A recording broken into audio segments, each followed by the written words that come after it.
Tom Laidlaw. I am 60 years old. That's right, 60 years old. I played in the National Hockey League for 11 seasons, 7 with the New York Rangers, 4 with the Los Angeles Kings. I'm a natural-born leader. I don't need to eat.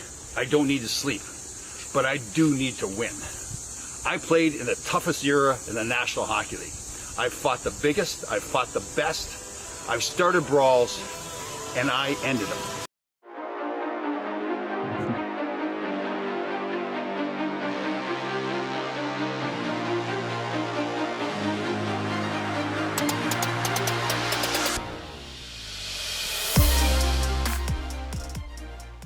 Our guest today hails from Brampton, Ontario, a 6'2", 215-pound blue liner, played at Northern Michigan University, was an NCAA All-Tournament All-Star, drafted in 1978 in the 6th round by the New York Rangers, played 11 NHL seasons with the Rangers and Kings. He's on the Rangers' all-time top 100 list, over 20 years as a player agent, former NHL analyst. He starred on CBS Survivor Series in 2019, Island of Idols, and founder of True Grit Life. Ladies and gentlemen, welcome to the program, Tom Laidlaw. Tom, great to have you here.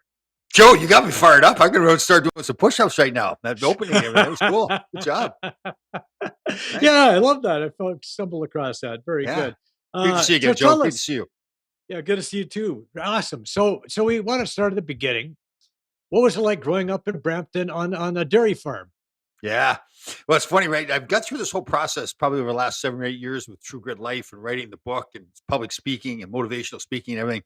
And it's really forced me to look back at my life. And a big part of that life, obviously, is growing up on the farm. And I probably like a lot of young farm boys back then. Like my father came to me probably when we were like 15 years old. And he was a volunteer firefighter at the time. And he said, Tom, do you ever want to be a farmer? And I said, hell no, let's get off the farm. So he sold the farm.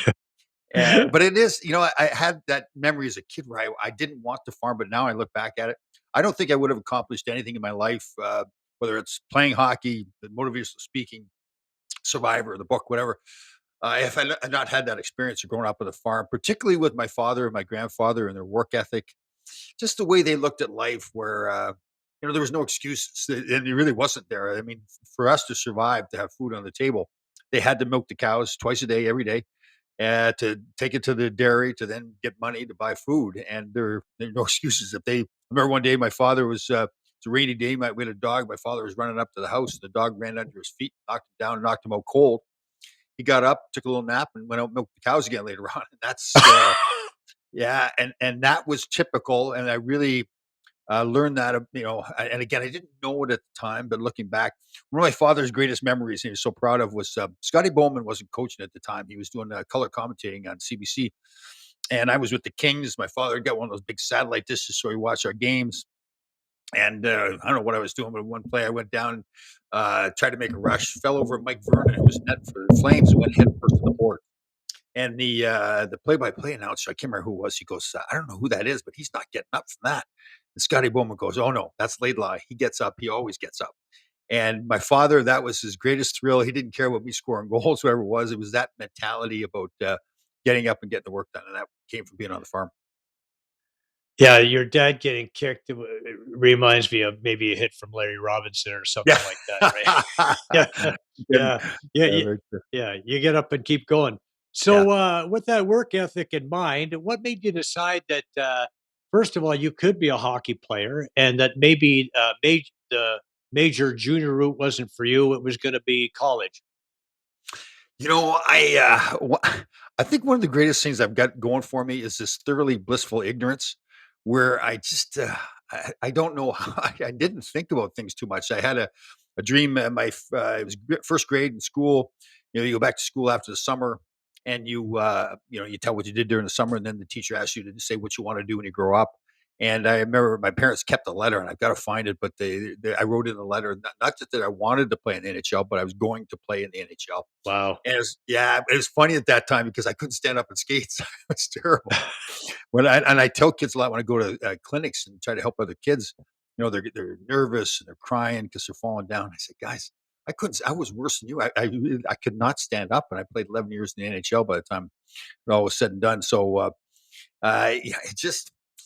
like I say, that thoroughly blissful ignorance. I didn't know. I just knew that take the next step forward. And I've learned this in the motivational speaking where I talk to other people. It's don't look at the big picture ahead of you, this daunting task. You're going to get overwhelmed. It's really say, okay, I have this goal. I want to play in the NHL. So what's the next step? Well, it's to make the next team. It's to learn to skate better. And then it's to be a better player. Then it's to make the next team and the next team. And I really believe I was never the best player on any team I ever played on. I just took that mentality that the coach gave me a role, whether I was the third or fourth defenseman, to be great at that role. So the next coach at the next level then said, "Okay, I don't need to worry about Laidlaw if I pick him for my team. I know he's not going to be my best defenseman, but he's going to be my second, third, fourth defenseman, and I don't have to worry about that. I know he's going to show up. He's not going to be perfect, but I know he's going to show up and do his job, and that's really." Again, I didn't know I was doing that, but looking back at it, that's what happened in my life, and that's where it just kept moving forward that way. So never the best player on your team, not even at Northern Michigan? I mean, No, they made you no. captain. They made me captain. I think the first year, the first year we had a team there was the first year. Well, my first year was the first year they had a hockey team in the program. So there really wasn't too many choices, right? There's no upperclassmen. So I think I drank the most beer at that time. That's why I was named Uh-huh. captain. Uh, but it became a role that was important to me. By the time my senior year came around, we were ranked number one in the country. So we started the program in my freshman year. By the time I was a senior. We were ended up being the number one ranked team in the country. And one of my biggest moments personally was as a leader. It was early in the season that senior year, and we really weren't playing that well. We were playing a game up at Lake Superior State. I'll never forget this. After like the first or second period, I came in and I was in the past. I was a leader, but I was that frustrated. F this and f that. Really not making any sense of like when I spoke to the team. And this time, for whatever reason, I guess I'd matured and the coach just let me go. And it was for the first time that I really spoke from the heart. You're kind of nervous in front of your peers. You don't want to get too emotional and everything. And I really let it rip. And we went on a run and won like 20 games. Now, we didn't win the 20 games in a row because of my speech. It was a bigger role for me. We had the guys to do it. We had a great team. But that was one of the big moments for me where I really learned how to be a leader. And again, it's not just getting up and talk in front, but it's all the things that comes with being a leader, showing up all the time and tough times. So that, yeah, the leadership role. I was captain for 4 years in Northern Michigan. I was a captain, assistant captain with the Rangers, assistant captain with the Kings. So, I look back at those things and very proud of those moments.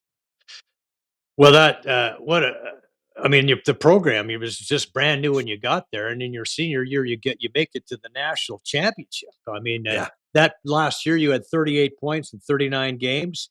I would say that you definitely were a leader, and I think the reason you got to that national championship game is the speech. No, Well, it helped. Well, it is a very like the extended story to that is I actually was honored to be able to try out for the 1980 Olympic team for Canada. So the Christmas before that, they had got down to 40 or 45 players. Half of those guys toured around North America at Christmas, and the other half went over to Europe. I was with the group that went over to Europe. It was fantastic. We were in France, and Germany, and Czechoslovakia, and all those places, and it was great, great experience. Then that following summer, we then went to Calgary for the final selection process, and they didn't have any money, so we stayed in the parking lot of the old Calgary Corral in construction trailers. And as a good young Canadian lad, my first day at training camp, I went out with a couple of other young gentlemen. We decided we should have some barley sandwiches, and we we had quite a few. And we got back to the trailer 2 or 3 in the morning. We decided, I don't know why we thought this would be a good idea, that we would take the furniture out of the TV room at the trailer and put it on top of the trainer's car out in the parking lot. So this is, you're uh trying to, yeah, this is back in the days of Father Bauer and Hockey right, Canada and everything. And people don't remember Father Bauer was a priest who ran Hockey Canada and obviously a right. very well respected and buttoned up man. And so then I decided, the other guys went to bed, and I decided again, I don't know why, but decided that I would wake the trainer up at 3 in the morning and tell him that we had put the furniture on top of the car. And again, all this time, thinking back to myself, this is smart. This is a good bonding moment. Guys are going to laugh about it in the morning. Yeah. We woke up in the morning. We're all around, and again, I'm still thinking, hey, this was funny, Tom. Great job. You're going to be a team leader and bring the guys together. And Father Bauer comes walking over to me, and I really believed he was going to come over and give me a big hug. Like, great job, Tom. That was funny. And he reached, as he's walking. Yeah. Yeah. So picture this. All the guys are around. He did it in front of everybody, and it's with a Yeah. purpose. And he reached into his pocket on the way over. He had a plane ticket in his hand and handed it to me. He says, "You're going home." And that was it. I had Oh given him, yeah. God. And he was totally right. I had given him what he needed. He wanted to set the precedent with the team that this was not going to be the way things were done. And so he was right. And again, it was one of those moments you look back, and I really believed, like I said, that I was doing the right thing. This was funny. And so that was actually a very big moment. So that was the summer before my senior year. And we, the first 3 years of the program there, we had a good team at Northern Michigan. So now, like, and again, I had told everybody, listen, I'm making the team because I really felt like I was going to be on the Canadian Olympic team. And so now, not only did I not make the team, but I've got to go back to my family, to everybody at Northern Michigan, Oh and boy. explain. Yeah, not only did I not make Yeah. it, but here's why I didn't make it. As it turned out, and another great lesson for me, and a great lesson for other people out there too. It was okay. So what do you do about it now? Do you sit and cry about it? Oh, poor Tom, it's not fair. Or do you say, you did it, Tom? So it's you got to do something about it. I'd been drafted by the Rangers already in the 6th round the summer before that. And so now I had to go back to Northern. And it was really inspired me to, hey, Tom, you screwed up. So, now do something about it. And again, I was fortunate. We really did have a good team, but being the captain of the team, it really inspired me to say, Tom, okay, you potentially screwed up your career here. Now you need to do something about it. And it worked out. Again, it's terrible, but all these stupid things I've done, and this is the part of the book. You look, there's a lot of stupid things I've done during that period of time growing up, where they all turned out to be good things because I just took that attitude, as did my father and grandfather. If you made a mistake, you had no choice on the farm. You had to get up and get going again. And that was just the same way with my career. Yeah, and some maturation takes place along the Ah, way. We all quite did a bit. stupid stuff, right? We all Yeah. did stupid stuff, Yeah. but for a guy who was drafted in the 6th round, you didn't spend a lot of time in the minors. You get called up by the Rangers for the 80-81 season. Very good one. Do you remember? We have a goal here, and I'm going to ask you if you remember this one. Is One of round my one of the goals. cup? Yes. Yeah, There's not too yeah. many. In round So, one of the playoffs, yeah, oh, exactly. yeah. Rondy Yeah. Duguay wins the draw. Your Yeah. shot gets through a screen past Rogie Vachon, who was clearly not very pleased about it. That was a series clincher, as a matter of fact. Tell us about that goal in the playoff run. That was my rookie year. Freddie Shiro, he was very instrumental. Like, he gave me my start in the National Hockey League. He got fired halfway through the year, and Craig Patrick took over. We did not have a great regular season at that time. That was when they ranked the teams 1 through 16 for the playoffs. The Kings had a really good season. I think they were 2nd or 3rd overall, and we were 13th or 14th or 15th. And so we had them in the first round. We had a big brawl in the second game in LA, and back then it was a 3-5 series. And that was kind of funny. I'd look back at one of those old games, and it was so many penalty minutes and everything that I got to play a ton. Like, one game, the second game, we went with 3 defensemen for the last half of the game, and I Wow. was up and and I was up and down the ice. And I was watching myself play. I was like, "What the? Who the heck are you?" And but it was a great. That whole run was good. So we beat LA, beat St. Louis, and ultimately lost to the Islanders. They were going on to win their second cup. So it was great timing for me to go through that process, because, as they always say, the regular season is one thing, and it's still great hockey. It's the National Hockey League. It's all the best players in the world, but playoffs are a whole different story. The intensity, Hmm. the I've heard Mark Messier say this a few times too. It's trying to take the will away from the opposition, and they're trying to do the same thing to you. So it's that physical part, the emotional part. So it's a big step. So that series was kind of a breakthrough kind of series for me, for as far as my play. And again, a lot of it was because we lost Barry Beck, Eddie Hospodar, Chris Katsopoulos, Dave Maloney got hurt. Hmm. So it was myself, Ron Greshner, Carol Vadney, and then they called up some other guys in the minors, but got a ton of ice time doing that. So it was one of those things. You look back, there has to be a lot of things that happen during your career, coaches that like you, opportunities like that with the Kings. And I was very fortunate with that and had a great run. So that was a blast, because that was the first, it's your first year too. You hear a lot of guys say this: when you have a good run in the playoffs in your first year, you think, well, you're just going to do it every year. Yeah. Obviously, that doesn't happen, but it was fun. It was a whole different experience, the playoffs as opposed to the regular season. Well, you were pretty close to winning it all a couple of times. I mean, Yeah. running into the Islanders was a problem for you guys, Oh, obviously. yeah, It's a problem for major problem. everybody, right? Yeah. Well, it's funny. We started doing this podcast during the pandemic. Myself, Ron Greshner, Ron Duguay, Dave Maloney. We didn't know what we were doing. We were bored, so we jumped on and did a podcast. It was pretty funny. Yeah. They're talking about the Studio 54 days and some of the fun stuff, and the Ranger fans really enjoyed it. So Clark Gillies actually was watching the show, and he contacted me, and I had met Clark after we played against each other. But I'll tell you what, Clark was one of those guys that when you played against him, a quick story. Carol Vadnais was a fantastic player. He was just retiring as I was coming in, and he really was great to me. Like beyond, he became a coach, but he really took me under his wing, taught me a lot of things. And I don't know if you've obviously spoken to Carol right in the past when he was still with us, and we were playing the Islanders one night, and he comes to me with a French accent. He goes, "Tommy, when you go to the front of the net with that effing Gillies, you punch him right in the chest." And so it was at that point where Vad told me to do something. I was going to do it because he was my mentor and he knew what was right for me. So we go to the front of the net, whistle blows. I punch Gilly in the chest, and he looks at me, and he's this scary man. Like he's got this one eyebrow that goes across his head when he gets mad. He looks at me, Unibrow. yeah. He goes, "What do you want?" And I look over at Vad on the bench. Like, so now, what do I want? What do I do now? And so when Clarky, I'd heard so many stories though, like he was this fantastic guy, great leader and everything. So when he called me up and it was funny because I just had this vision of playing against him, and all of a sudden he's like this little kid. And he's, "Tommy, can I come on the show?" And I'm going, "Yes, Mr. Gillies, you can come on the show." And so he has. The reason I tell the story was it was the '84 playoffs. They had won their 4 Stanley Cups. They're going for their 5th. We played them in the first round, and we had a really good team.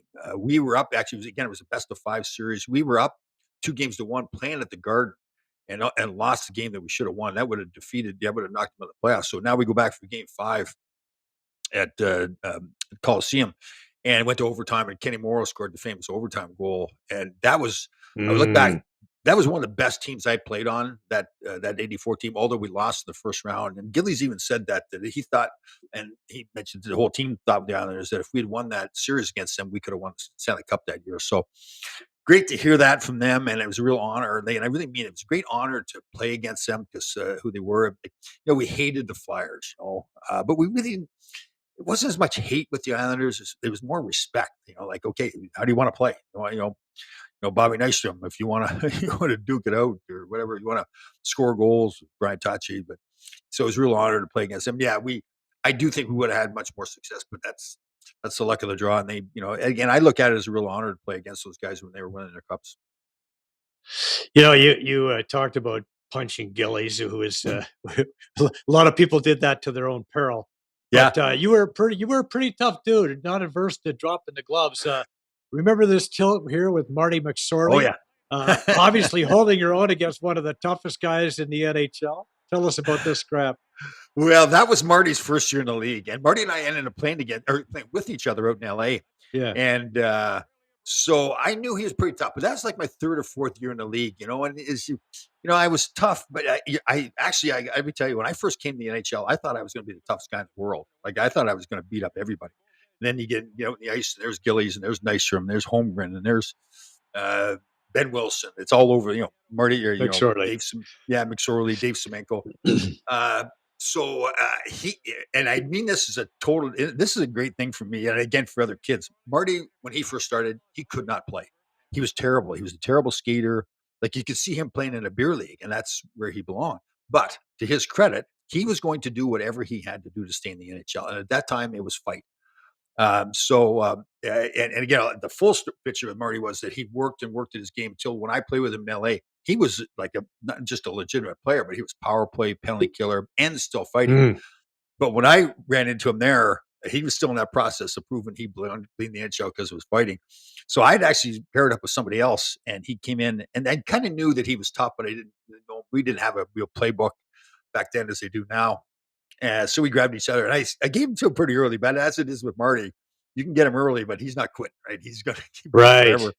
And the funniest thing after was whenever we played against him when he was primarily with Pittsburgh, it didn't matter what was going on in the game. He knew that I would fight him at that point because I'd fought him already. He'd always come to you. He says, Laidlaw, let's go. Because he needed to get his fight in. Like he needed to do his Right. job every night, even if nothing's going on. And I finally turned to him at one point. I said, listen, I'm not keeping you in the league anymore. You go find somebody else. That's it. It's not my job to give you a yeah, job. totally, yeah. Yeah. So, okay, you weren't necessarily known as an offensive defenseman, but you had your moments. Let's go to January 1984, and Mark Osborne sets you up.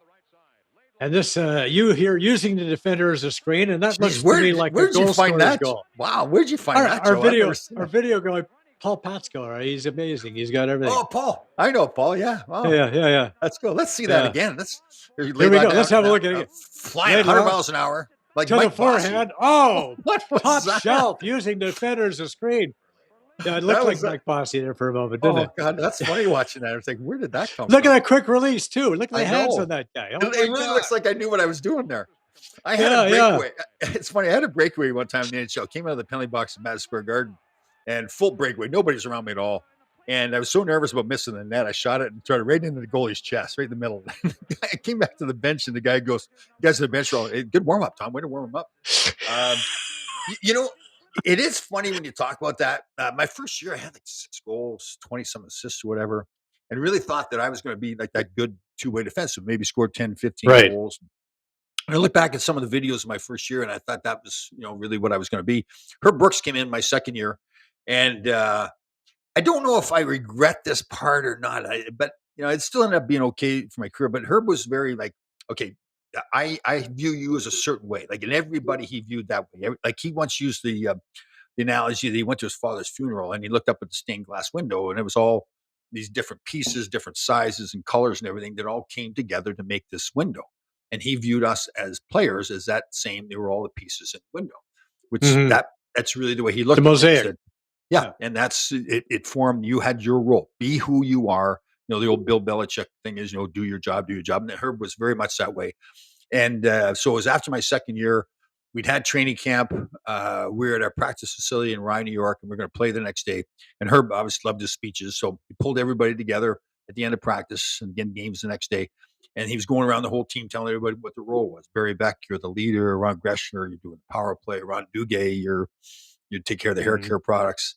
And he got to me at the end, and he could tell it was so planned. And he goes, Laidlaw, when you get the puck, give it to somebody else. You're not supposed to have it. And I was, and the guys were dying laughing, and I'm devastated. I'm thinking, you jerk! Like, here, I'm going to be, this two-way defenseman. But he had different plans. Now, so he made it really clear in front of everybody. Laidlaw, here's your role. Now, here he was really smart in that it was a two-way street. That if I was going to, I guess you call it, sacrifice a little bit of offense, maybe it was, maybe it wasn't. Maybe I didn't have that skill or not. But if I was going to sacrifice, just be that good defensive defense and move the puck up. The deal was then, okay, and he didn't verbalize this with me. This is just the way it worked out. It was now if we get into a game and we're up by a goal with 30 seconds to go and the faceoffs in our end, Laidlaw, you're on. That's it. And he followed through that. He would come down to me, and it was I didn't recognize what he was doing, but it didn't matter. It could be the end of the game, be bleeding and sweating, whatever. Yep. And he'd literally kick me in the ass, and he'd go, Laidlaw, excuse my language, I won't use a full word, but he'd go, Laidlaw, get the F out there. And what he was wanting to show me was that I don't care if you're sick or tired or hurt or whatever. I want you on the ice. And so he was smart. And so now he says, okay, you're going to be the defensive defenseman. And here's what I'm going to do for you. I'm going to make sure that's your role. That's your job. And you're going to get it all the time. And so once he established that with me, I realized, okay, this is, and again, I don't know if I totally understood it at the time. Looking back at it, it all makes sense. But that's what he was doing. So he was very smart with that. And when he'd do that, when he'd come down to kick me at the end, like he'd physically kick me. And I would just fly over the boards because I'd feel like, man, this is unbelievable because the coach wants me. It doesn't matter who else is around. Yeah. Doesn't matter how hurt I am. He wants me on the ice. And so Herb was really smart that way. So what do you think, though? Do you think if Herb had said something along the lines of, you know what, Tommy, I think you're a guy who can play offense. I think I want you to move the puck a little more. Would that have changed your game? That's a great question. Honestly, really, Joe. It's I watched an old game. We're playing the Flyers in the playoffs, and I scored a goal, another rare goal. I can't believe you're Paul didn't find that one.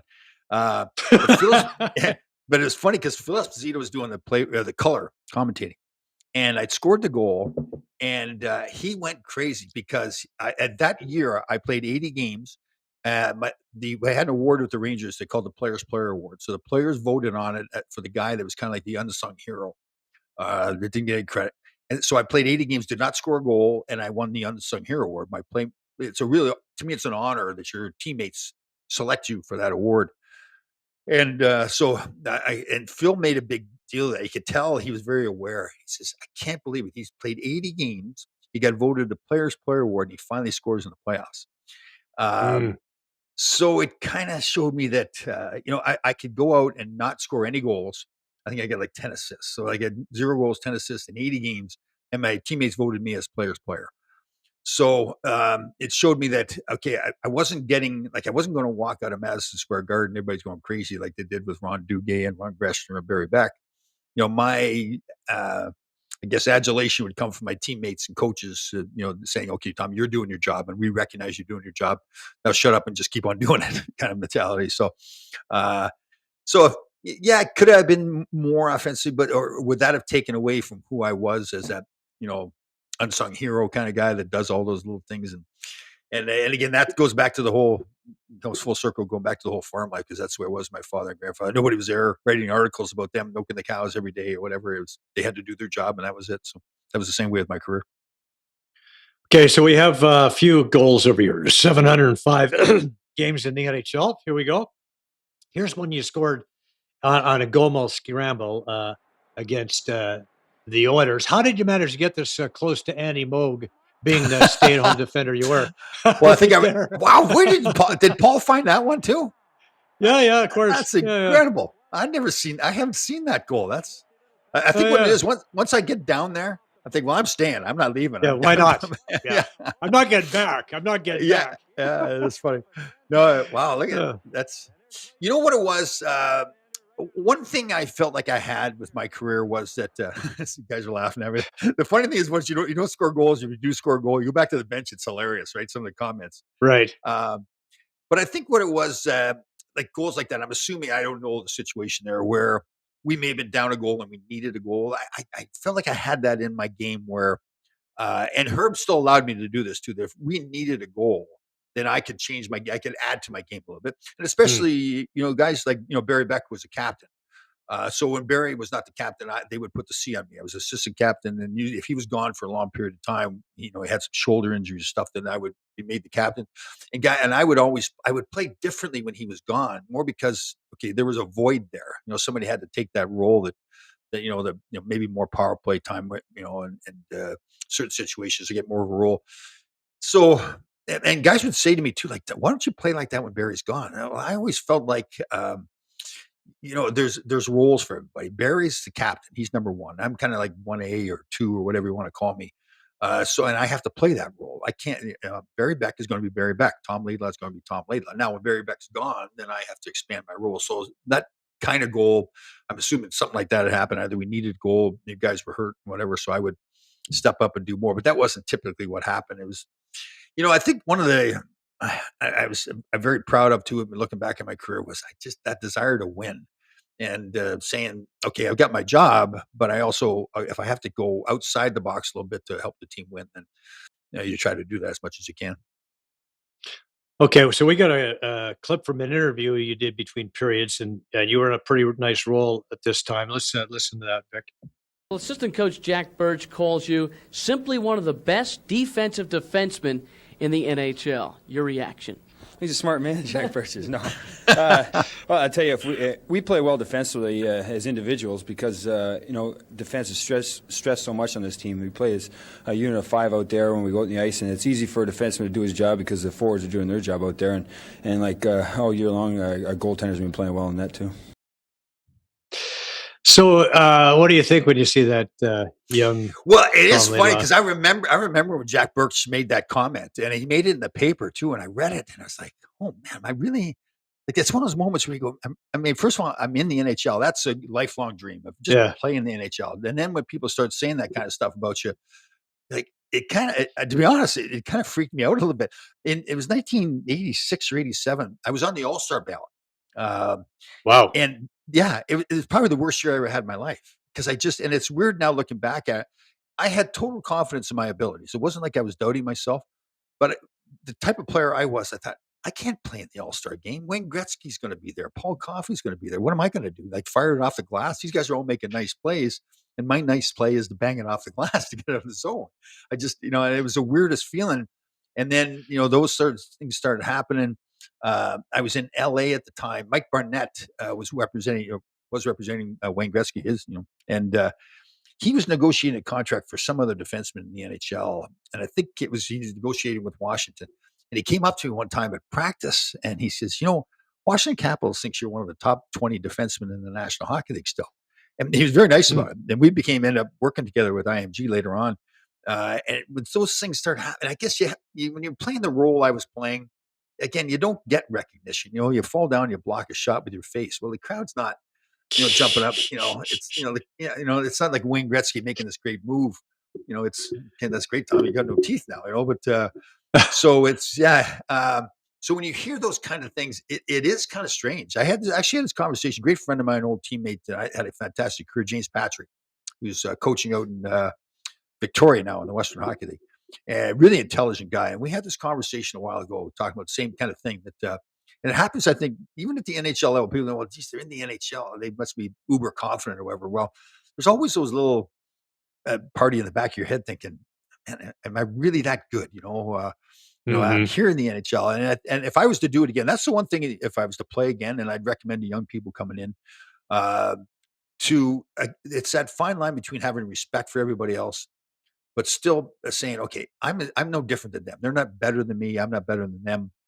It's just what I do with my career. It's how I go play. And that's, and again, I'm very proud of what I did as a player, but still I would change that part, be a little bit more, I don't know if it's a little bit more arrogant, but maybe a little bit more, saying, okay, not only am I one of these guys here, I can be one of the best here. And I really think I was so fortunate to play with Esposito, Wayne Gretzky, Larry Robinson, guys like that. And I think that's one of the things that separated them, was that they didn't want to just play in the NHL. They want to be one of the best players that ever played in the NHL. I think, again, it's that mentality. Physically, they were no different. Larry Robinson was this big guy, but look at Wayne and Phil, they weren't any better physically than anybody else. In fact, with Phil back in those days, we used to laugh at his body. But one of the best goal scorers ever played. And a lot of it was Phil just believed in Phil. And I think that's a big part of it. Well, the off-season regimen back then was just party your brains out Yeah. until September, and then go to training camp, get in shape. Well, it's funny you say that, because Yeah. so that's true. So I came my first year, I had to come. I was a rookie. I had to come in great shape. And Walt Kachuk and Steve Vickers and Carol Vadnais, these guys are fat and out of shape. Like you said, that was the theory back then. You rested all summer long. There was a long training camp, 2 days, and they played themselves into shape. So I got here at the Rangers in training camp. Geez, this is going to be easy, right? Because I'm in great shape and these guys are fat and out of shape. So we go through my first year. Then my second year, obviously, like I said before, Herb Brooks now comes in. So I think naively, I think I'm a veteran. I played 1 year. So I go up to my old college in Northern Michigan. I sit around and eat cheeseburgers and drink beer all summer long. And I'm really, I'm not working out, but I'm putting on like 10, 15, 20 pounds. So we come back to training camp. We were going to have training camp in Finland. We come back to New York, do all our physicals, and then we fly over to Finland to have a training camp. So we flew over to Finland. We'd done the physicals. I think everything's fine. I knew I was overweight. And we got to training camp. We got the first day there. We skated, and Herb got everybody else off the ice and had me stay on the ice all by myself. First day at training camp, first practice with Herb Brooks, and he skated my ass off for about 30 minutes. And I'm crying, like, I'm thinking this thing, and I'm, oh, what's she doing to me? Oh, poor Tom, and everything. And he brings me in. We stayed at this place called Viramaki. It was a training center. So we all had cabins we stayed in. So he brought me in this cabin after. He goes, what are you doing? I've heard all these great things about you, and you show up like a tub of lard early. Like, he ripped into me. And again, it's one of those lessons. It's so funny to look back. I think, and I really thought I was doing the right thing. Like, I'm supposed to be fat and out of shape. That's what the veterans do. And first of all, I wasn't a veteran. I was a 1-year player. And secondly, it's Herb Brooks. Herb Brooks is not Freddie Shero. He's not Scotty Bowman. He's Herb Brooks. He's all about discipline and fitness and everything. So another great lesson for me. But it was funny. I thought, you look back at those things, and again, writing the book was really important. Like, because you look back and go, and I was doing the right thing. And then you look back and go, you idiot. How could you think that was the right thing to do? Well, at least you didn't put any furniture on Herb's car. That would Oh, I'll tell you a funny story though. Here's you know how much time we have. We go on and on with Herb Oh yeah, stories, yeah, but yeah, yeah. we had this little back in those days, as you know, the Flyers were famous for having their little bar that burnt down and everything. We had this little place in Rye, New York, where we practiced. It's called the Pub, and there was nothing there to do but drink beer. And so, but it was kind of that culture back then that after practice, everybody, it wasn't like a rule, nobody, but it was like, okay, you need to show up for a beer. Some guys would Mhm. stay for a few beers, some guys would stay for one. So this was our place. Coaches were not allowed. It was this little dive bar. There's nothing there, no food, nothing. And so it was, I think Ron Gresham was getting married. So we're going to have a little party for him at this place. So we were going to, the owner said, okay, nobody else can come in. It'd just be the guys there. And then the coaches come in for 15 minutes, say their good lucks and everything like that, and then leave. So now Herb shows up and he hates this place. And he's got the suit, dressed nice and everything. And there's this one guy there. I believe he's passed away now. We loved him. He was like our little mascot. His name was Bender. And he was a postal worker, still living at home, overweight and everything. But he just idolized Herb from the 80 Olympic team and everything. So we said, okay, Bob, you can stay around to meet Herb, and then you've got to go. Then we're going to have a little party. So he was all excited. We think he was sitting around all morning, eating and drinking beer and everything. And he's just nervous. You could see his face is red and he's shaking and sweating and the whole bit. So Herb walks in, and so we introduced Bob to Herb, and Bob Bender's standing there talking to Herb. And we're looking at Bob, and we're sitting there, and we're thinking, oh, God, he's going to blow. He's going to throw up. And yeah, he's got.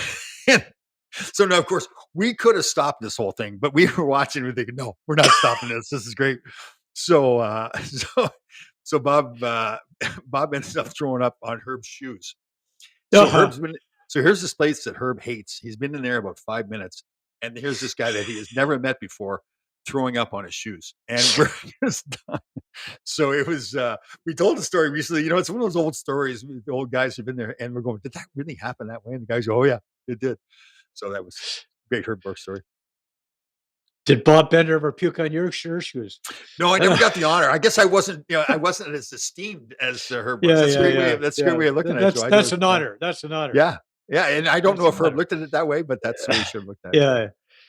So, okay, played for the Rangers in the early '80s. You touched on Studio 54 and Ron Duguay and Greshner and all the guys. And what was it like? I mean, what were you guys? What were they treat you guys like? And what was it like to be in that realm? Yeah, it's funny now telling people stories about the old days then, the 70s and 80s and a little bit in the 90s. They see the players now and the discipline and the fitness, and it was just a whole and I think you're aware of this too. It's a whole different culture back then. And it sounds kind of barbaric when you tell the stories now, but um, it was like it was the old guys drinking beers together. And Yeah. when you just tell it at face value, people think, well, geez, you wish you'd have been better off if you didn't drink beer and everything. Well, maybe physically, yeah, but you talk to the Bobby Orrs, the Wayne Gretzky's, the Phil Smazzitos, the Larry Robinsons, the times you spent together as guys, because the culture was everybody goes together to have a few beers. Now, there was no pressure. You didn't have to Mhm. stay for hours, whatever. But it was that mentality. And then the next day at practice or game, it was, guys, we all know what we did last night. We had a few beers. That's fine. We're men. Now it's time to show up and do the work. And if you don't do the work, and the other guys in the locker room, they're looking at you. They're ripped. I mean, I guess it's okay to tell the story, but at the Rangers locker room, I sat right beside Anders Hedberg, veteran player, total gentleman. Across the locker room from me was Phil Esposito. I remember watching the '72 series, Phil lecturing the country and everything. So this whole, again, when you're first in the NHL and you're in this, now, partway through the year, you get used to it a little bit, but still when you first start off, it's like, wow, I can't believe I'm looking at Phil Esposito getting dressed for a game. And so Anders Hedberg, his wife was giving birth, and we were playing the Garden, and it was after I think the first period, and so he's now getting undressed to go to the hospital, which seems like a logical thing now, right? Mhm. But Phil Esposito is this old school team first, no matter what mentality, and he sees Anders getting undressed, and Phil's losing his mind, and I'm sitting here watching. Again, I'm beside Anders, looking at Phil, and Phil's ripping into him. And I respected both guys' for the position because again, Anders comes from a different world, different culture, Yeah. different country, and I knew Phil's upbringing. I grew up in Canada. I watched him in '72. I was born and raised with that that mentality that your team comes first. So I understood both sides of it. But that was kind of that was a real eye opener for me where that's how guys were. Like, okay, you can go have your beers. There's no question. But when it comes time to, if your teammates need somebody to move the furniture, if your teammate needs somebody to babysit the kids, you need somebody to pick up your wife at the airport, your teammates are there for you. That was everything. Uh, and, uh, and that's so that when you went on the ice as a team, you go to the Philadelphia Flyers and play in the Spectrum. I'll tell you, boys, we're tight, and that was a big part of being a team, and that's for me was a big role for me. Like even when I got to LA, Bruce McDonald, who owned the team, and again, I'm on the team with Wayne Gretzky and Larry Robinson, Marty McSorley, John Tonelli, Dave Taylor. So the owner would come to me and give me like $2,000 in cash after the game on the road to take the guys out for beers. That became part of my role, and that was a kind of a revered thing, that I was looked upon as that guy. Obviously you have to show up on the rink at the rink and do your job, but that's that whole part of the game was, man. There were some funny stories. We had training camp. It was Wayne was there. We had training camp in Hull. And I can't remember how we ended up at Hull. But, Wayne knew somebody. Oh, you probably know who the guy is too. So we ended up having training camp at Hull, and Rogie Vachon was our GM. Fantastic guy, soft spoken, great guy. And again, we all those guys I mentioned before, Robinson, guys that all one of these cups, Tonelli, Dave Taylor, veteran guy, Wayne, all these guys. Timmy Waters and I were there. Like we ended up being buddies. Timmy played a long time in Winnipeg, and then we played together in LA. We became partners together. So we were Tim and Tom, and so we had training camp. So we have the morning physicals, and then we're going to have a meeting later. This is the first day of camp. We have a meeting later on. So as good Canadian lads would do, we found the local Canadian ballet and spent a few hours in that location. And we were sitting there going, we shouldn't be doing this. And Tim and I are sitting together, we're laughing. We shouldn't, like you're giggling like little kids. We shouldn't be doing this. But then we look over and there's Wayne Gretzky. We go, well, Wayne's there. I guess we can do it. And so I felt so bad. Again, it's kind of like it was accepted. But again, so we come back from this meeting that Rogie, you can tell, is totally prepared, speech all made and everything. Now we're a bunch of little kids, right? We've had like 10, 12 beers, whatever, and we're all giggling and laughing the whole bit. Rogie's trying to have the support meeting. I think we ended up apologizing to him later on. But again, it was one of those things that should we have done it? Well, probably not. But the byproduct was that we were close. I mean, that was just like really, and the guys back then knew how important that was to win. Obviously they had to, play on the ice, but that closeness as a team, bunch of guys that would fight for each other, not just like the physically fighting, but blocking the shots for each other and hitting for each other, making big saves for each other. That was a huge part of the game. It still is in hockey, but that was the one I knew it then, but going into it, I was really, I'm not surprised, but it was great for a player like me because I wasn't that individual guy. I had to be that real team player. So that was one of the things I look back at. It's like, man, that was like, I was doing a podcast before called Full Change, and we get old teammates on and talk about them growing up, playing in the NHL and what they did after. And we would tell those stories. Like Dave Soak from the 80 Olympic team was on, and him and I roomed together, and we started telling old stories, and we were crying, laughing. We just like we'd done a lot of stuff together. So when we tell the story, you have this memory, and you're thinking to yourself, okay, did it really happen that way? So when we're on together, we'd be telling the stories, and I'd go, Soki, dude, we really do that. He's dying, like literally, he's crying. There's tears coming out of his eyes. He's laughing so hard. So yeah, Tom, we did it, and so those are some of the great memories. Well, the bonding experience, like you said, you then you're going to lay it on the line for each other, Yeah. right? You're going to block Oh, those shots. You're going to be there yep. for your teammates at every. You're going to drop the gloves when you have to. You're going to do all that stuff because Yeah. that's what Yeah. you do, right? Yep. So you touched on leaving Rangers for L.A. You go from the biggest city in North America to the second biggest city in North America, Yep. and then a couple of years after you're there, they acquire Wayne Gretzky. Tell Yep. us about the difference between Kings prior to Gretzky, Kings Oh. after Gretzky. Well, we had a really good team. We had Luke Robitaille was just getting started. Jimmy Carson was a good young player. Guys like Jay Wells and Mark Hardy, Larry Playfair was there. Bob Bourne, who'd won 4 cups for the Islanders, was there. Dave Taylor was a fantastic player. I didn't realize how good he was playing against him. Like physical player, but a 50-goal scorer.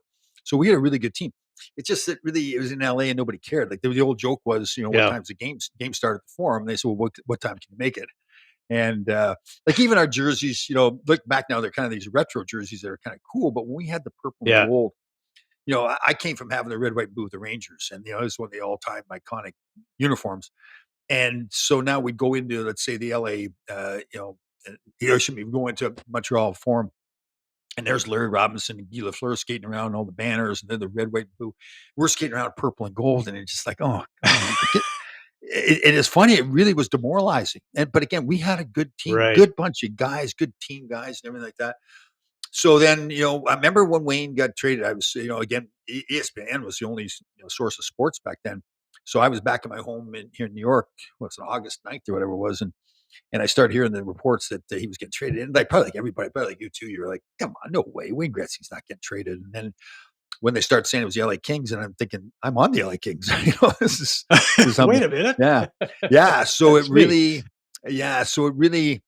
everything changed. The Garden, it became Hollywood. It was our locker room after games, John Candy, Kevin Costner, Sylvester Stallone, Goldie Hawn. I tell the story that Goldie Hawn was in there with Kurt Russell. Now we were used to having women in the locker room because there's female reporters. And obviously we've got to get undressed, and you don't stand there naked. You take your stuff off, and put a towel on. But so Goldie Hawn's in there, and I would love to tell you that she was staring at me. She was not.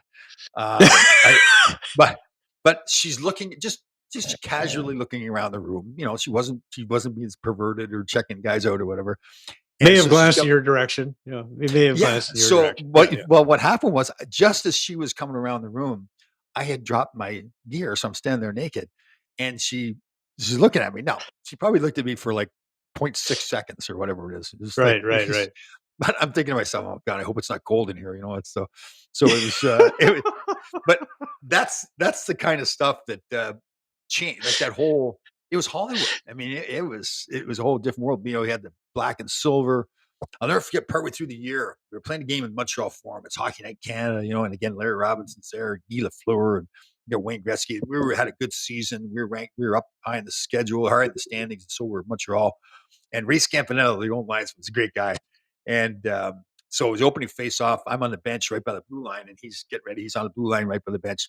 And he turns, he looks at me, he goes, Tommy, this is unbelievable.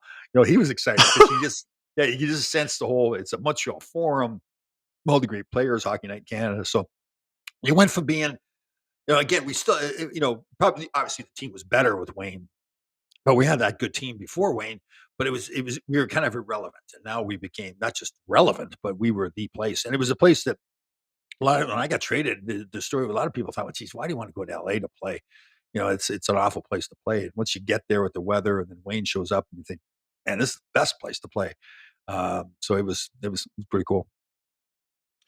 What a difference! What a transformation! Yeah. It was funny because Wayne was, as you know, like I grew up in Brampton. I played for the Bramley Blues and Junior B and everything, and he was Brantford, and he was so good. I think we were like 2 or 3 years difference. He's younger than me, obviously, but because he was so good, he was always they were bringing him up to play at the higher levels, and so he came up to play against us one game, and we tried to run him all game long, and he couldn't. He's just like, you're trying, you can't hit him. It's impossible to get him. And so first the training camp when he's there, so we knew each other. We played against each other, as kids, and then growing up and being in the NHL. But it wasn't like we were best buddies or something. So, the old guys sit at the back of the bus. So it was after practice or a game, whatever. And I'm at the back of the bus, and nobody's really on the bus yet. And as the old days were, there was a cooler of beer at the front. And Wayne gets on the bus and grabs a 6-pack and comes walking back towards me. And I'm thinking, oh God, he's going to tell me I'm traded, because that's. He wasn't like that. It wasn't his fault, but that's kind of how you felt. It's Wayne. Yeah. It's like he's, I'm sure there was a lot of discussions, but it wasn't that at all. He came back and sat beside me. We had a few beers. He started saying names that I'd played with in junior that he played against, and it wasn't like he played like for years against these guys. It was like 2 or 3 games, and he remembered these names that I played with that were on my team. I couldn't remember them. Like he brought them up. He says, "Remember that guy, Bobby McLeod or whatever?" And I was going, and I'd have to think for a bit. Yeah, like, but how does he remember? And that was typical with Wayne. He was just so, and I really learned this with him. It's just it wasn't. There was so many things that went into making him so great. It was how he treated his teammates, the fans, the family, the media, how aware he was as a player. And the one great story, Robbie Fattori, who I loved. I played with Robbie in New York, and then he coached us. But him and Wayne were just not a match. I think they totally liked each other, respected each other. They were both very set in their ways. Robbie believed in 45-second shifts for everybody. There was no exception. That was it. Discipline totally. Wayne was different. Like what you came to learn with Wayne is, as everybody's seen in his career, if he would have a 3 or 4 minute shift sometimes, we never got the feeling that it was a selfish thing for Wayne. He really felt like he had something going on to help the team. Everything he did was to help the team. And that was it. To his credit, he built that. He didn't have to talk about it. He built that reputation. So when he stayed on for the long shift, then that was just, and then him and Robbie that wasn't the way Robbie looked at things. But they coexisted for a while. And then we had a famous game in Detroit, and we brought up a young goaltender. I think it was Mark Fitzpatrick. I believe that's who it was. And I think it was one of his first, maybe his first game in the NHL. And Wayne was really big. Here's this young goaltender who's supposed to be a good young goaltender coming up. And he had a shutout going on in the second period. And Wayne had turned the puck over, I think, at center ice. I think something like that happened. And Detroit went down and scored, ruined the kid's shutout. So now Wayne was upset at himself because he ruined the kid's shutout, or helped ruin the shutout. But Robbie had a rule was you couldn't lose control on the ice. You had to maintain your control. So Wayne is mad at himself, goes down and breaks the stick over the back of the net. Into the second period, we go into the locker room. And again, this veteran team. And now the rumor starts going around that Robbie is going to bench Wayne. And it was so funny because, again, you got these older guys and we're giggling like little kids. They're like, no, you can't. If you're younger, if you're younger, you're sitting there like, oh my God, I can't believe it's happening. But you're older, and we're going, you can't do that. Now, we really didn't think it was true. So we went out on the ice for the third period, and lo and behold, he's not playing him. He's benched him. And so it's like, it's Detroit, but as you know, which is basically a Canadian city, right? It's, so it's everybody, 20,000 people. Yeah. 20,000 people are there. North Windsor. Yeah. Yep. Exactly. It's a suburb of Windsor. Yeah. And, so finally, Mike Crucian, this guy, I didn't see this, but apparently he leans back to Robbie and says, Robbie, you have got to put him on the ice. Now, at this point, the damage is already done. And now it somewhat makes it worse that now you put him on the ice. But either way, Robbie was, I found out later, Robbie, he's, listen, Tom, I have to coach the way I coach. You're going to get fired at some points. And that's the way Robbie looked at it. But, he knew what he was doing. So at the old Joe Louis Arena, there was you remember there's long corridors where there's a whole bunch of locker rooms for the visiting team and home team. And there's those cinder blocks that really didn't, hold in the sound too well. And Robbie and Wayne went down to a room that was far away as possible from our locker room. And they felt that they were getting away so nobody would hear the conversation. So they got into a heated debate. And Wayne at one point said to Robbie, he says, 20,000 people came to watch me play. They didn't come to watch you coach. And and Wayne was excellent in that he never wanted to make anybody else look bad. So he felt like he was doing this away from everybody else. It was a private meeting. Right. I remember the quote. Yeah. Oh, do you? Yeah. Okay. And obviously it was not private meeting. So and that was really, and again, I love Robbie. I totally respect for him and I admire what he did there. It wasn't going to work between him and Wayne, but I just have total admiration for. There's so many things with Wayne that I did not anticipate, where he was just as a person to play, and again, how aware he was at his, who he was in the game and how people perceived him. So, total respect for him for that. Yeah, got a photographic memory when it comes to hockey. So, how did you know it was time to hang up the blades? Like, what prompted you to make that call? I'll tell you. Or was it a mutual thing? It was mutual. So my first 4 years in the league, I never missed a game. I missed 2 games I missed a game at the end of my second year, a game in my fourth year because Herb Brooks wanted to rest me. And I didn't think much of it at the time, but I finally got hurt. I ruptured my spleen in my 5th year, so I would have played every game through like 4.5 years.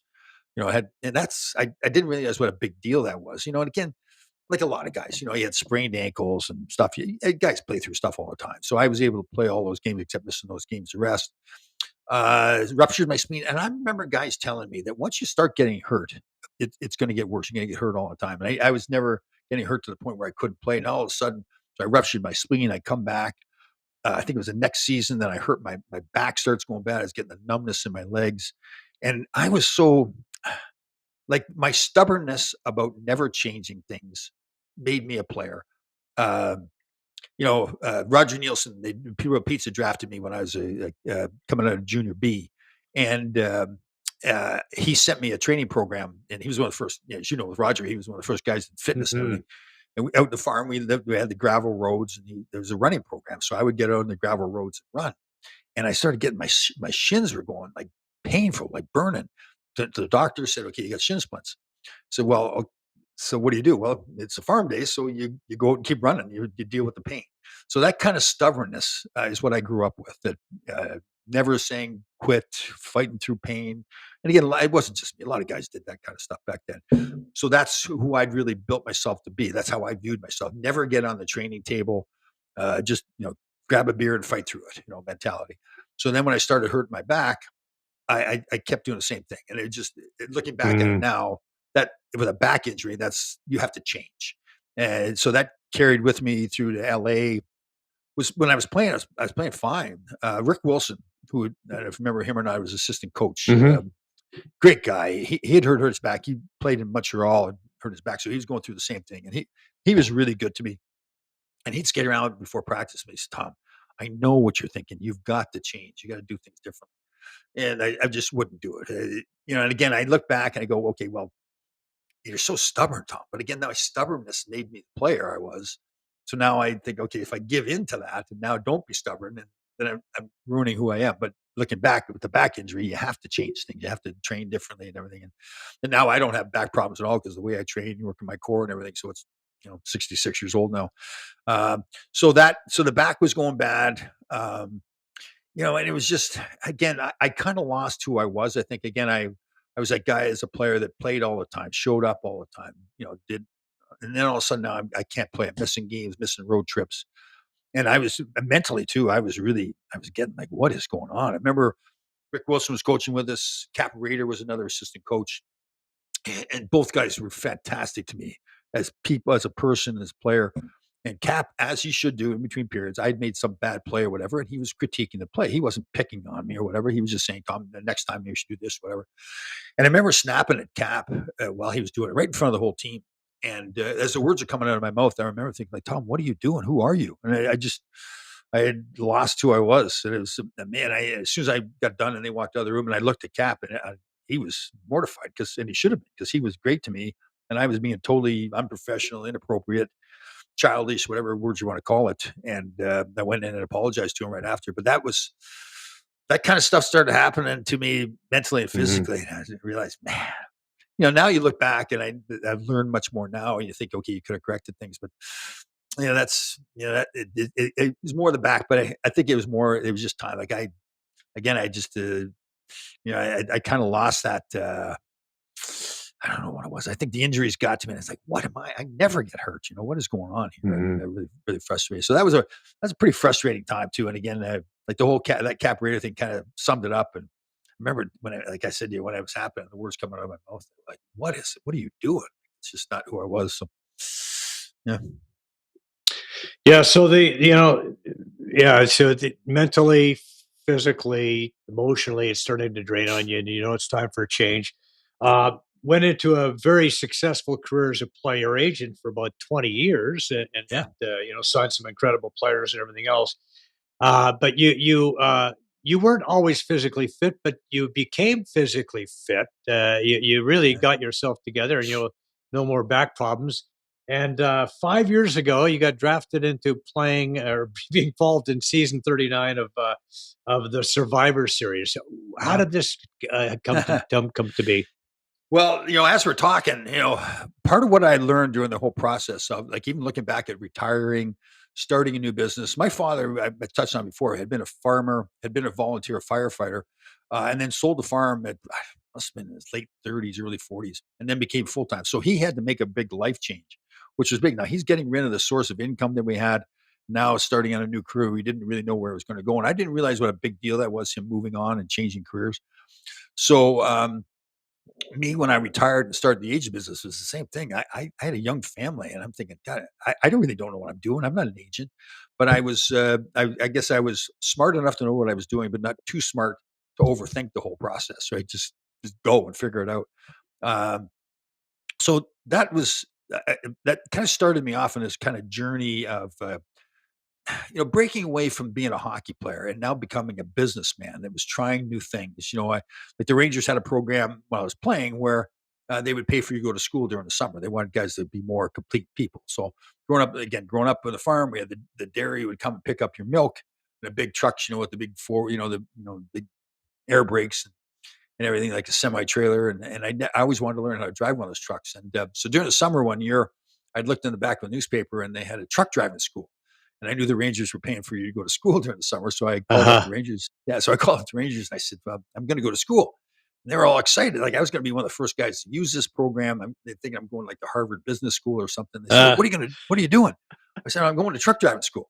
And it's kind of, guys kind of laughed at me, but I look back at that and I think like I like that attitude that I had, but I was willing to try something different. Nobody else was doing it. So I tell that story because now I do all this other stuff, the agent business. Now this opportunity with Survivor comes along. They initially asked me to be on Amazing Race. They asked several guys in the NHL. I guess Jerry Bruckheimer, the producer, he owns a piece of Amazing Race, Big Brother, and Survivor. Couldn't pull it together to get somebody else to do Amazing Race, and then switched to Survivor. And I still had to go through the whole auditioning process and everything. But that's that was a blast. It's funny looking back at those pictures because, I was the youngest contestant. I was the first Canadian on the show. I was the oldest contestant out there that season. And it was more, I'd really become more aware of who I was and the things I was doing. And to me, it was another thing like, okay, what's the purpose to it? I mean, listen, if you win, it's $1 million, but it's really a 1 in 20 chance of winning. Obviously I thought I could win, but it's more like, geez, this is going to be cool. This is going to be something you look back at. I'll sit someday and talk to Joe Tilley on a podcast about being on Survivor. But it was like, I'll never forget when they dropped us off. They were starting, they dropped us off on the island and you're playing Survivor. You're out there. There's no food or there's a bag of rice. There's no shelter. You got to build shelter. You got an axe. And I'm played in the NHL. I'm about to turn 61 years old. I don't know these people or anything like that. And everybody's going to be stabbing each other in the back. I'm going, this is the coolest thing I've ever done. Like, it was like, again, playing in the NHL was great. That as a long-term process, but this like one-time thing, being in Fiji and sleeping on the beach it was pretty cool. I look back and one of the funniest stories though, too, like there's things you don't think through the whole process. You're excited to play, but there's no toilets. It's a real deal. There's no toilets, toilet paper, showers, nothing. So and the leaves are all, bugs and dirty. Yeah. Like that. Yeah. So you think, so how are you going to Thorns? Yeah. So they teach you to do what they call an aqua bomb. You go out in the ocean and you do your business out in the ocean. So I wish they had videoed me when they first did it because it was it was the funniest thing. So you poop. Now everything's floating around on the top of the water. And the waves are crashing in, and now you're trying to get back to the beach, and you're in the water. So you're trying to run, but you're slow motion running because you're in the water, and your poop is now kind of chasing you in the water because of the waves. And I'm looking back, and I am dying laughing at myself. I'm thinking, oh God, I wish we had a video of this because it would have been hilarious. Because it's one of those things like here I am, and I'm in Fiji running away from my own poop in the ocean. So a lot of stuff is pretty cool. I guess the key is to poop over there, then run over this way, and then okay. But again, it is one of those. It's a good point, Joe. But it's one of those things you're not thinking. You think, okay, I'll just take a poop and just see what happens. Well, My poop won't leave me alone. You're having nightmares about your poop. I thought I was going to try to get back in or something. So what about the like that situation? You guys are isolated together. I mean, I'm sure there's some crazy stories in that regard to that. Yeah, from watching the show before, I was a fan, but I wasn't a huge fan. So and they mentioned this too, that I need to go back and really watch a lot of shows to really, see how other players play, the strategies and everything. It was really important. I'm glad I did that. So it was more, there's a lot of drama there and they want the drama. But a lot of players, most of the players that are on there have been fans since they were kids. Like they have boards Yeah. in their bedrooms, the charts and everything like that, all the things. They know all the names of former players. And I was into it, but I never looked at it that way. I looked at it, and again, it was easier for me from playing in the NHL where I'd already done things in their life. There's a lot of people there, like they have a team of psychiatrists and everything because some of the people they really get emotionally destroyed when they get voted out. We had one girl on our show, intelligent girl. They called her the stalker because as a kid, she wanted to be on the show and she kept sending in videos to be in the show. And she was in a role in her career where she could find out emails of the producers of Survivor. So she would email them. She was relentless. She wanted to be on the show and they finally put her on largely because she just wanted it so bad. But she got voted out kind of early, and she went through a real tough time. And when you get voted out early, yeah, they send us on a little mini vacation. So we send us to Australia for 3 weeks because they don't want you going home right away, because then people will know when you got voted off. So I was with her, and I really didn't understand why she was crying all the time. She's a sweetheart of a girl, and I was kind of like turned out to be like her big brother or father or whatever. And so we sat down one day and I said, "So why are you so upset?" I really didn't get it. She said, "Well, Tom, I think you dreamed your whole life of playing in the NHL. You play one game and then you get cut and you go home." And I said, "Okay, I get it." And that was the case with a lot of the people there. It was a big thing to them. But it was, so I looked at it that, listen, that everybody's talking about you behind your back. That's part of Survivor. But again, you're used to that as an athlete. That's what part, yeah, as an athlete, you're used to that too. It's funny, though, Madison Square Garden, they don't talk about you behind your back. If you're doing something wrong, they let you know right to your face. So you're used to all that stuff. So it was, I really went there. I wanted to play a certain kind of game. I didn't want to get wrapped up. It's that thing you think, well, this is what everybody else is doing. Well, I said, okay, well, that's not what I'm going to do. I really wanted to play that loyalty game where I built an alliance with people. And then that you kind of ride out that alliance, knowing at some point that it's one person wins. And, so everybody knows that, okay, we're going to be buddies and friends for now, but at some point I want to win, you want to win. We're going to have to stab each other in the back. Um, they have what they call a tribe swap. So you're with a group, there's like 10 in one group. Typically there's 10 in one group, 10 in another. You build your alliance, you do the challenges together and everything. And that's really where you build your alliance in those people. Then they have a tribe swap where they just randomly change the people they're on. Some people can go to one tribe and others, and they change it all up. And so I formed an alliance with 4 other people. And during the tribe swap, those 4 people ended up on the other tribe. So I was all by myself. And I was very open about me being very loyal and everything. That ultimately really cost me because they thought I would just be loyal to those people against once we got to the merge, got back together. So, but you know what? When I was getting voted off, I was really, I remember thinking to myself, I wanted to win the $1 million, but and I wanted to win. But I was really happy with the way I played it. So it was a blast. It was a great experience. Something that I really look back on and go, wow. Like, it's just one of those things too, where you say, like, don't ever, as you get older too, for other people, like, don't ever say to yourself, geez, I can't do that. Like you doing the show. I mean, you could be, sitting down, relaxing, whatever, but you're doing something different, I remember one person, I went to a Ranger game one time and the guy was like, started making fun of me. He says, "Oh yeah, you got voted out 5th overall Survivor." And I said, "Yeah, were you sitting on the couch or the lazy chair while I was out on the beach in Fiji?"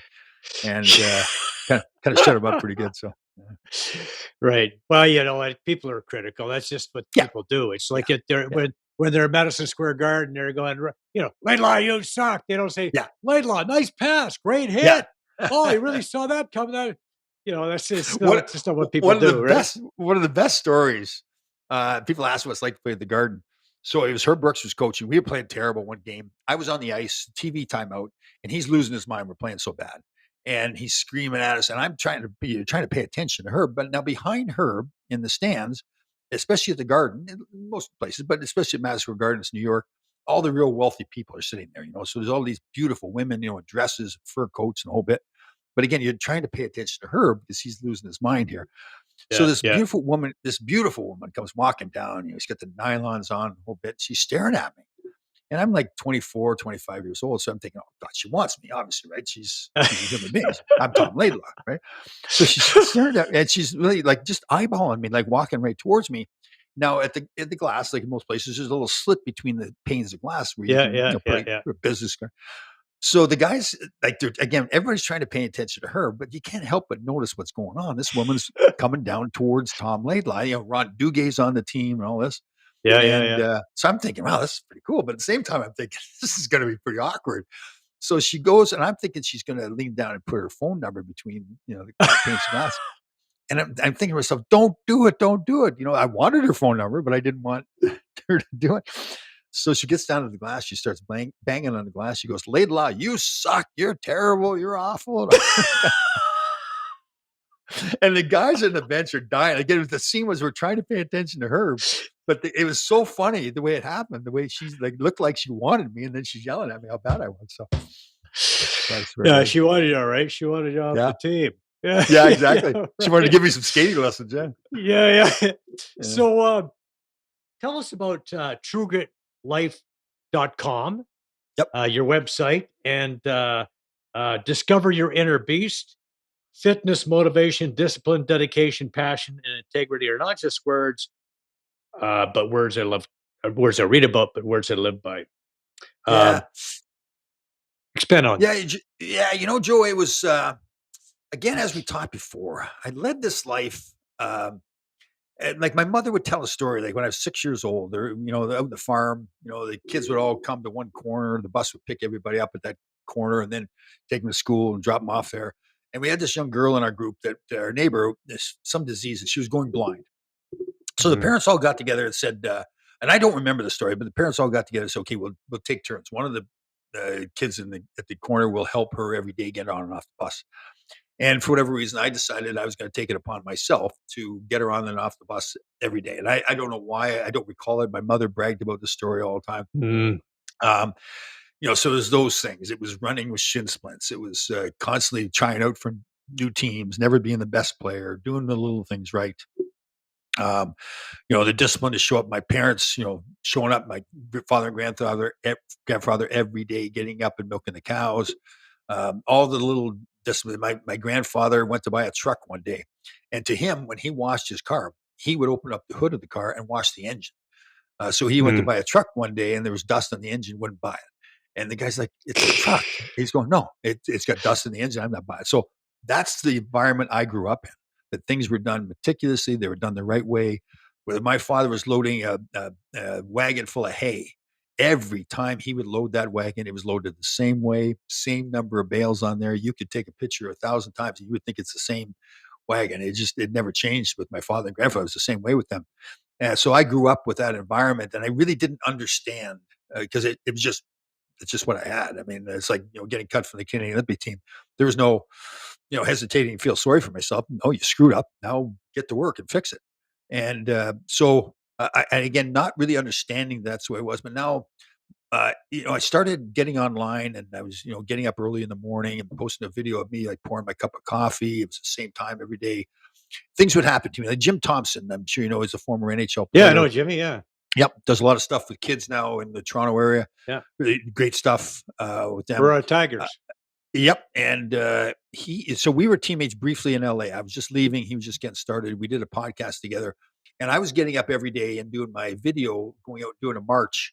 I call it a march, not a walk. So my idea with the march is you're trying to get the most out of each stride. And so I would do it between like 3:50 in the morning. I'd get up at 3:30. I'd do it between 3:50, 3:55. He went through a tough upbringing just outside Edmonton, grew up in a trailer park and drugs, alcohol, biker gangs, and all this stuff. And the trailer he lived in, the number was 353. So he said to me, he said, listen, can you do me a favor and do your video every day at 353, kind of as a memory to the video, to the trailer. And I thought that's, yeah, absolutely. And I didn't view it really as a great thing, a big thing at the time, but I did it. Then I realized how much it meant to him, but it also meant a lot to me because it was another step in like getting better at discipline. So I use that as an example where I may think, there's somebody may look at me and go, like, Tom, you're so disciplined. You're so dedicated, all this kind of stuff. Well, okay, thank you. That's nice. But you can always get better all the time. Like people are saying, well, geez, I want to be perfect. There is no perfection. Hmm. You're never going to be perfect because the goal is to get better tomorrow from today. So even if you think you're perfect today, well, you're really not because tomorrow you're going to get better. So yesterday's perfection is gone, right? It's today's a new game. You're always getting better. So I learned those kinds of things. There's so many, you got to be careful online because there's a lot of people who are just like we talked before, they're in anything. It's just online. It's like they're just full of crap, right? They're selling something that really isn't true. But if you do your research, there's guys like Jocko Willink, former Navy SEAL, David Goggins, former Navy SEAL. Those guys were, I learned stuff from them, and I think that was one of the biggest things for me was learning to learn. I think I'd kind of gotten to that point in life where I was. I was happy with myself, successful as a player, successful as an agent, thinking, and I don't know if I was arrogant thinking I knew everything, but I really didn't realize how much I really did not know, and how much there was to learn out there. And I think that's something that for me, I'll take to the deathbed with me, that I still want to keep on learning. There's always things you can learn. I'm constantly researching stuff. I was doing researching today on sunscreen for some reason, because I don't use sunscreen, and people think, well, geez, Tom, you got to use sunscreen. And then you do research on sunscreen. A lot of people believe that no, it's packed full of chemicals and it's really terrible for you. That's my opinion. I don't want to influence others with that kind of stuff. But that kind of stuff was happening more and more. Things would happen to me. I'd go to events. I had one man, when things first started, one gentleman, really nice. We had an event down the city, a ranger event, and this older gentleman came up and started hugging me. I didn't know who he was. It's pretty emotional, but at the first time I'm thinking, I don't know this guy, and he's hugging me. He says, Tom, you saved my life. He says, the doctors told me I had to lose 70 pounds. I couldn't do it on my own. And once I started following you, I lost the 70 pounds. And you saved my life. And that was one of the first times that kind of stuff started happening. So when it did, I was like, am I really making that much of a difference in people's lives? And then that would continue to happen. People would go through terrible things and contact me. People were suicidal, contacted me. So I really saw where I was making a difference with people. And again, it kind of, like I said, it forced me. Geez, I need to learn more all the time. So it's and again, it's today. Like I said this morning, if I have dead time, I'm trying to learn things. It's funny. I've got one of those little Google machines you talk to. Say, "Hey Google," but But at the start of the pandemic, it was funny because I'm single, obviously living by myself. So I said to Google one day, I was bored. I said, "Hey Google, do you love me?" And she went on and on like, "Oh Tom, you're so wonderful," and all this stuff. Well, Beautiful. So by the end of the pandemic, I asked her again. She goes, "I don't have feelings." So it was like, here's another woman who just got sick of me again. Yeah. But no, it's not good. again. Yeah, exactly. Here goes another divorce from Google. So it was, but it's been a great journey in that, again, I loved playing hockey. The NHL was a dream come true, great stories, great memories, great people, all that. But I have come to realize that there's a whole other world out there. Helping kids, whatever, again, hockey, what you realize as a player, and you don't know this at the time. I think, and I've had this conversation with former teammates too, is that when you're playing, you're so wrapped up in your career. You're selfish. You have to be. You have to be so wrapped up in your career to be as successful as possible. But that's for most guys. Let's say you play for 10 years. Well, that's if you live to 70. That 10 years means there's 60 years where you're not an NHL player. So there's far more piece of your life you not being an NHL player than there is an NHL player. So it's realizing there's you can do some great things, and there's so many guys doing great stuff out there. Again, during this podcast, we did this full change. Probably did 100 episodes, and we had 6 or 7 guys that either had attempted suicide or contemplated suicide. And and I'll mention names like Richie Pilon, for example. Richie's a great story where he tried to commit suicide, and he had gotten a car. He tried to kill himself in a car accident. And obviously survived. But he, even for like 3 years, I think it was, he didn't tell anybody that he tried to commit suicide. Everybody just thought it was a car accident. And then he, part of his healing process was realize, listen, I'm not being truthful with everybody, not being truthful with myself. So he came out and told everybody it was a suicide attempt. And since that time, it's a process for him, but he's done some amazing things helping kids. I'll probably say it the wrong way. He's a native Canadian, but there's another term for it. And I probably won't say it right, but indigenous. Yes, thank you. And he does a lot of stuff. He works with horses to help kids. So in most cases, those guys, Malarchuk's the same story. Everybody knows his famous story from getting cut in the neck, but his attempted suicide after. And they've gone on to help other people. Malarchuk was funny. He's got a great sense of humor, and we had him on the show, and he was chuckling about. I'm sure you know his story where he went through. He's on the show. Right. Oh, okay. And then he went through. He tried to shoot himself in the head. he's telling the story, Kind of but when he's missed. telling, Bullet's yeah, still when in he's there though. yeah, when he's telling the story, excuse me, he's kind of chuckling about it. And I'm sitting there thinking to myself, "Oh, Tom, shut up, don't do it." Because I said to him, I finally said to him, I said, he seemed like he was in a good enough sense of humor. I said, "Listen, it's a good thing you don't know how to shoot. Good thing you're a bad shot." And he laughed about it. So it was, but it was, I didn't anticipate those kinds of things happening. Uh, and those are extreme things with suicide, but it's so many other things too. But again, what you like was a lot. Again, like I mentioned, the guys like Malarchuk, Pilon, and others. Corey Hirsch is another one. They've gone on and helped so many other people after what they've gone through and learned so much. So again, it's good to see. I love in the hockey world, and there's guys like Ryan Vanderbush who's doing like he's got into all the psilocybins and all that kind of stuff now. So it's really breaking away from the whole. Riley Cote's the same way, breaking away from the whole hockey mentality, still loving the game and the people in it, but understanding, okay, there's other ways to look at life. Um, and I'm really happy I've done that. Yeah, we're partnered with a group called Believe, Become, Be You, and the message is getting the message out to kids. It's a mentorship program for kids 10 to 17. How important is that message, right? Oh man. Well, I mean, I don't know the time of your show with us, Solera, but we here down in the U.S. in Georgia, we just recently just yesterday had a shooting at a school where four people Mhm, were killed, 9 mhm. others were wounded. It was done by a 14-year-old boy, and people are like, now it gets into the politics about guns and all that kind of stuff. And to me, our mental health issue around the world, but obviously, in Canada and the U.S. even better.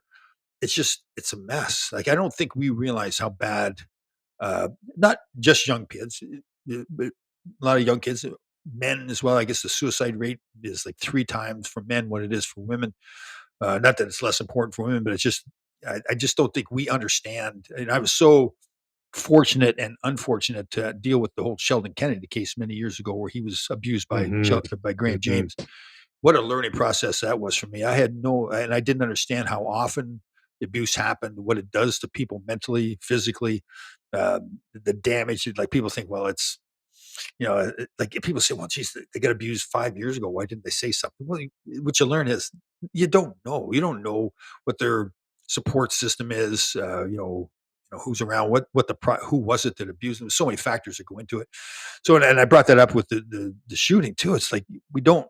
People want to call this young guy a monster. Obviously, yeah, he killed people. So yeah, it's a terrible thing. But what forced him to do that? What brought a 14-year-old boy to the point where he thought it was okay to go kill 4 other people and wound 9 others? And again, you don't want to have sympathy for him, but at the same time, let's get to the root of what's going on. Why would guns are everywhere?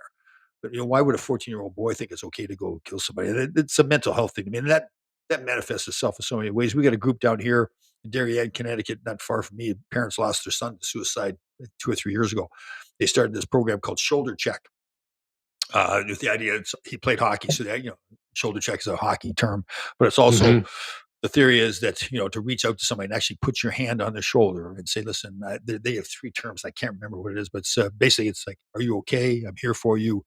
If you need any help, I'm here." But it's like reaching out, like you're doing with your program there. It's reaching out to people. It's showing them that you care about them more than anything. So the mental health part of it is I've learned so much and so much more to learn. But it's just and it's amazing. Very like good people who make comments. They just don't realize um, because they haven't had to deal with it. What's going on? And I think most people, again, not disparaging to other people. I think most people don't understand how bad our mental health issues are right now. Mhm. Well, and people who are in it, people who are going through it. I mean, it's so important to ask for help, and I think we're learning that, and we're getting that, and the stigma is getting lessened all the time. And the sick not weak thing that Michael Landsberg Yeah. started up here, and like that's it. Like for me, I'm an alcoholic, and I had to ask for Oh, help you really? because I was going Oh, down the toilet. So that's been 32 years now that I've been sober, but it's that's you have to. fantastic, Joe. Joe, that's Yeah, fantastic. Seriously, you should be very proud of yourself. That's a great thanks, accomplishment. brother. Seriously, Yeah. that's Well, great. I've had a lot of help, and I was willing to ask for help, and that's what it all came down to. And we have to Well, and the continue one to thing do I'd that. add to with the mental health portion of it, it's like asking for help is one thing. And I also think it's for, this is a tough one, but I also think it's for people. So somebody comes to you and asks for help. This is just Tom Laidlaw's view. I'm not giving it some clinical view. I think it's really important that those people don't feel, somebody asks you for help, don't feel like you have to have answers. Like, you don't have to be able to say, here's the solution to your problem. It really, in a lot of cases, it's just showing that person that you care for them and that you're going to be there for them. And then this is a journey, and I don't have the answers, but let's go figure out the answers. I'm here with you, and we'll figure it out. To me, that's because I've just noticed where, again, people aren't bad people. They want to help, but it's not one size fits all, right? It's, people, and you don't know. And again, just because somebody's asking for help, they haven't necessarily opened up with all their issues that have gone on in the past to get them to that point either. So, yeah. Hey, seriously, great job, Joe. I think you're a great example for, 32 years, long time. And I like the way you put it. Like you are an alcoholic. It doesn't go away. It's something you deal with all the time. So good job. Okay. So when's the book coming out? Well, the book is done now. Part of what I've kind of reached a little bit of a lull in my, I've been so fortunate with all these things happening with Survivor and everything. And I want to launch the book at a time where there's a little bit more stuff going on. Some people think, geez, Tom, you're afraid to launch your book. You think it's not going to sell enough. I'm not afraid. I want to make sure that I launch the book at a time where I'm viewing the book as something that is hopefully helpful to other people. It's not a story of Tom Laidlaw's life where you have to read from chapter 1 through to chapter 12 or whatever it is. It's a book where people can pick up chapter 8 and they learn a lesson from chapter 8, and then they can go to chapter 5 if they want to, whatever it is. So I want to make sure it reaches as many people as possible. So we're just kind of, waiting till we get on there's a lot of things, a lot of irons in the fire. So we'll wait till we get things going a little bit more, and then we'll launch it. Well, we'll definitely give you a plug when it happens for sure. There you go. And I like it. Thank you for doing this, Tom. It's been an awesome conversation for me, and I really appreciate it. Anything for you, brother. You're one of the good people in the world. Seriously, I people ask about you all the time. People always say what a great person you are. So, good job. All right, thank you, Tom. We got more brother. after this, including this week's rant on Shohei Ohtani. Back in a bit. There you go. Addiction Rehab Toronto, Toronto's #1 alcohol and drug treatment center, saving lives, reuniting families. The only treatment center in the province to offer medical detox, treatment, sober living, and lifetime aftercare all in one place. Our unique and specialized programs are designed to equip our clients with the tools to successfully lead a life of dignity, respect, and purpose. Let us help save your life or your loved one's life. Call today for more information or to facilitate an intervention. 1-855-787-2424 or visit addictionrehabtoronto.ca. Blue Jays were all in on Shohei Ohtani, but they didn't get him. The Dodgers did. And look what happened. Dodgers, they've got the best record in baseball, leading their division. The Jays are floundering last in their division. Ohtani, a 40-40 man, only the 6th in baseball history. 40 homers, 40 stolen bases, and we're still in August. Wouldn't it be nice if Vlad Guerrero Jr. had somebody like Shohei Ohtani to protect him in the lineup? But wasn't to be. The Dodgers got Ohtani. The Jays... Rely on Walton Restoration's 40-plus years of excellence in residential and commercial restoration. Their strong reputation is built on workmanship, professionalism, and outstanding customer service. Trust Walton as your dependable partner in emergencies, serving Durham, Kawartha, and Northumberland regions. Call 905-725-5666 or visit waltonrestoration.com. Experience top-tier workmanship and service. Walton Restoration, the trusted name in property restoration. Join satisfied customers like me. Parents, what's the biggest fear for kids 10 to 14? A future they think they can't handle. At Believe, Become, Be You, we know confidence in the future is a habit we can build. Our course doesn't just prepare kids for the future, it seeds them with skills they will use now. For a limited time, the I Believe in Me Foundation is offering the first 1,000 kids and their parents 1 year free access. This priceless opportunity will save you over $2,000. This isn't just a course. It's a journey in developing life-enhancing skills that will grow with your child. fostering gritty minds, creative futures, and better bonds. Get signed up now at BelieveBecomeBU.com. That's BelieveBecomeBU.com. And we want to thank all the folks who make the show possible. These are friends, trusted business associates, and all-around great people. We highly recommend them all. Thank you for your support of Canadian sports. A reminder that the show is available on iTunes, Spotify, Breaker, Radio Public, Google Podcasts, and Pocket Casts, as well as the Spanglish Network, Buzz TV Live, and Zingo TV. Also, check out the show on YouTube. All of our past shows are on there. Like and subscribe. It's absolutely free. Thanks once again to Tom Laidlaw for being on the program. Thank you for watching, and we'll see you next time. Ryan Gribben Insurance Planning, helping you solidify your financial future. At BGIP, what we do that's unique in the marketplace is we show people how to spend and enjoy their money in the early years of retirement without the fear of running out. Also, we're able to do this without you having to change financial advisors. Please look us up at bgip.ca today. Let's book a 30-minute phone call to see how we can bring value to you and your family in your planning. Call Brian today for all your retirement needs. We did. 905-686-5678. MNP, a leading Canadian national accounting, tax, and business accounting firm. MNP proudly serves and responds to the need of their clients in the private, public, and nonprofit sectors. Through partner-led engagements, MNP provides a collaborative, cost-effective approach to do business and personal strategies to help people and organizations to succeed across the country and around the world. With local offices in Oshawa, Mississauga, Burlington, and more, their team is here to support you. Visit mnp.ca today to learn more. Rooted in 60 years of tradition, Sleepy Hollow is a private golf club with a friendly community of members just minutes from Toronto. With mature trees and rolling fairways, Sleepy Hollow provides a challenging and enjoyable experience for passionate golfers. Enjoy great golf, amazing dining, and a picturesque patio second to none. Visit sleepyhollowcountryclub.com. Joe Tilley here. My wife Penny Claire and I recently took an amazing trip to Egypt and Jordan with Trip Oppo. And here are our top 10 must-dos.